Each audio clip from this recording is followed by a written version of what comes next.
السلام علیکم ورحمۃ اللہ وبرکاتہ۔ ہنستے مسکراتے اچھلتے کودتے چمکتے دمکتے ساتھیوں، کہانی زبانی کی جانب سے خوش آمدید۔ آج ہم آپ کے لیے لائے ہیں تاریخ سے ایک سچی کہانی۔ عنوان ہے نماز نیند سے بہتر ہے، اور اسے آپ کے لیے لکھا ہے طالب ہاشمی نے۔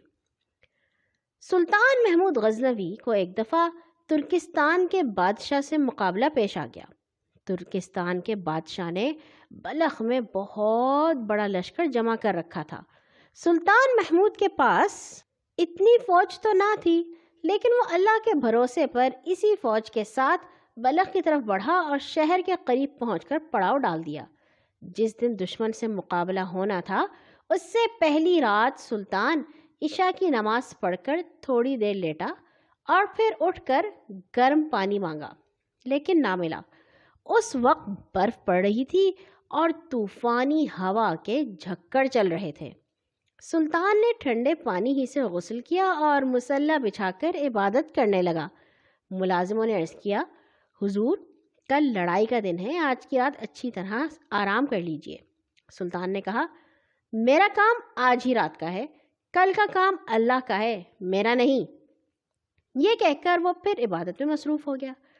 فجر کی اذان ہوئی تو اٹھ کر فجر کی نماز پڑھی اور پھر آسمان کی طرف ہاتھ اٹھا کر دعا مانگی، اے اللہ، میرے اور میرے دشمن میں سے تو جس کو اپنے بندوں کے حق میں بہتر سمجھتا ہے اس کو فتح عنایت کر۔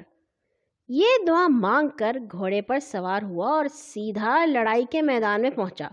دشمن کا ٹڈی دل سلطانی فوج پر بار بار سخت حملے کر رہا تھا، لیکن سلطانی فوج پہاڑ کی طرح جمی کھڑی تھی اور دشمن کو آگے بڑھنے کا موقع نہیں دے رہی تھی۔ پھر بھی وہ دشمن کے مقابلے میں کمزور نظر آ رہی تھی۔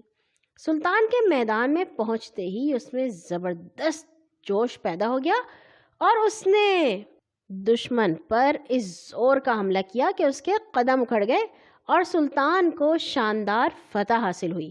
سلطان اسی وقت سجدے میں گر گیا اور اللہ تعالیٰ کا شکر ادا کیا کہ اس نے ایک زبردست دشمن پر اس کو فتح عطا کی۔ جانتے ہیں ایسا کیسے ہوا؟ اس لیے کہ دنیا اور آخرت دونوں میں کامیابی نماز پڑھنے سے ملتی ہے۔